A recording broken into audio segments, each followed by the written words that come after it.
So where do you see the industry going? Is it going to get easier to settle claims, or is it going to get increasingly harder to settle claims in hail markets? Consumers laying down for unscrupulous claims departments emboldens these claims departments to continue their bad acts and worse. So as long as consumers allow insurance companies to get by with this because, hey, I don't want the hassle, then you're emboldening the insurance companies to do even worse. So as time goes by, I see claims handling practices becoming increasingly unreasonable.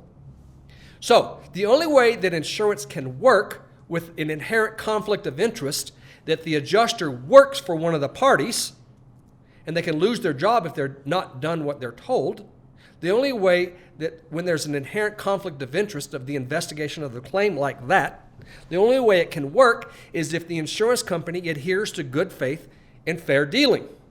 That means not committing bad faith.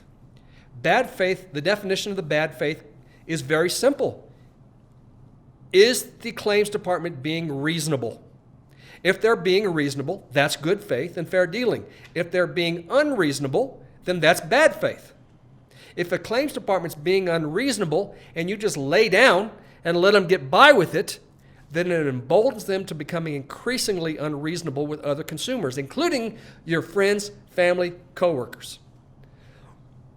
So in the 22 years I've been doing this, I've seen things get worse and worse and worse, and they become increasingly unreasonable. And now they're hiring people that don't know what they're doing, and they're being put in positions of authority or non-authority.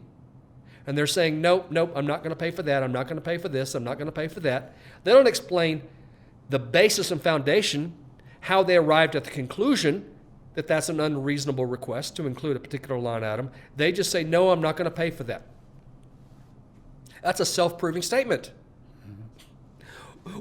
What savvy consumer would ever allow an adjuster to get by with that without holding their feet to the fire and make them explain, how did you arrive at the conclusion that this is an unreasonable request on my part? If this is illegitimate and unreasonable, then I want to strike it. I don't want to be asking for things that are illegitimate and unreasonable. However, if it is legitimate and reasonable, then why would you refuse to include legitimate and reasonable line items on your estimate? Mm-hmm. That's a valid question now, isn't it? What's the merit of the individual line items that are in dispute here?